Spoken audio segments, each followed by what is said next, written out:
Hey, this is Dennis with Tybee Games. I'm going to do a quick little review on a interesting little Bluetooth gamepad I got. In the midst of getting a lot of different controllers for various systems for Tybee Games, I figured I'd go ahead and get something for myself because I like gaming on the phone.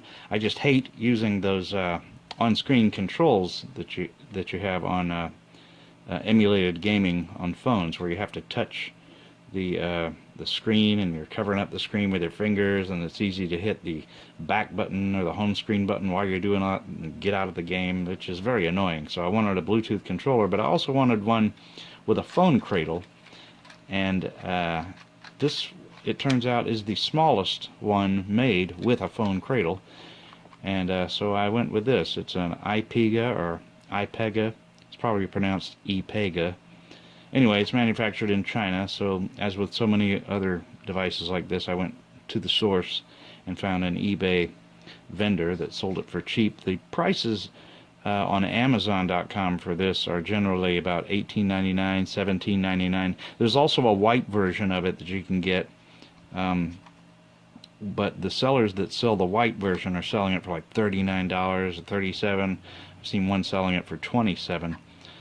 So I like the prices under 20 bucks for this kind of thing. So I went with an eBay seller that sold it for $12.99 plus $2.99 shipping for a total of $15.98, and I thought that was a really good deal considering the pretty good quality. I gotta say, this is pretty high quality for what it is, for as cheap as it is. I'm pretty happy with it. There are a couple of little minor issues that aren't deal breakers for me. It still gets the job done. I'm only into, on the phone anyway, playing games like Game Boy Color, Game Boy Advance, NES, Super Nintendo, and maybe Sega Master System and Sega Genesis. So this has plenty of buttons for that. The D-pad is pretty small, a little smaller than a standard retro controller, and the blades of it, if you can call them that, are kind of narrow, so I get a little thumb fatigue after a while. But interestingly, this analog pad here is wired to the same contact, so if I get fatigue here, I can just swap over to this for a little while. And these analog pads are kind of strange. They're not like a thumbstick where it's pivoting off a central point. The movement is completely lateral and some kind of spring-loaded thing. So it goes in a circular pattern, but the way the spring tension changes depending on where you are in the circle, it almost feels like a rounded diamond shape. But it's circular. It's just a weird effect of the spring tension in there as it changes when you move around in a circle. These buttons over here are really cool. They feel really good. It's a translucent plastic where you can see the button names on the inside, and not sticky at all, which a lot of cheap controllers from China have that issue. This is actually, they're really good. The shoulder buttons, L and R here, have a little bit of a click feedback. It probably sounds louder in the video than it does in person, and that's kind of cool. The only issue I have, you see how I'm holding it here with my fingers over the buttons. When a phone is in the cradle, which I wish I could show you, you have to kind of get down underneath it with your fingers, so you can't really hold it like that. You have to kind of hold it under here. That's not a big deal though, because I'm playing games that don't really require much of that kind of use.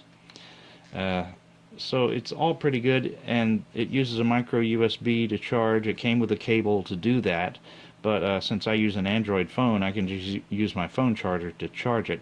A full charge will last at least several days. I'm not sure how long it's supposed to last. I know these small ones from 8-bit do last 19 hours when they're fully charged. This probably would last at least a dozen, maybe more like 15 to 20 hours. Who knows? It's very light though, so the battery can't be very big, but it will at least last several days. It'll last a lot longer than my phone will, but you know, I've never had this on for more than an hour, I don't think. So anyway, it's a pretty good controller, and especially for the money, it's pretty cool. It doesn't quite fit in my pocket, but I like to take it to work and play games on my lunch break, since I don't eat lunch at work because of reasons.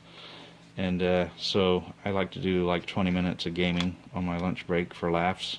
So I can just stick this in my apron pocket or whatever, along with my notepad and pen, and just connect it to my phone. Sometimes I leave my phone connected in it and people say, wow, man, what is that phone you got? Anyway, it's pretty cool. IPEGA 9017s or 9017s. They make some really cool controllers, and this is the one I decided to get, and I'm pretty happy with it. I give it, for what it is, a small Bluetooth controller with phone cradle, I'd have to give it, I'd say 7.5, maybe an 8. I'd probably give a 9 to one of their nicer controllers, but I went with this, and I'm pretty happy with it. It's going to get the job done. That's it.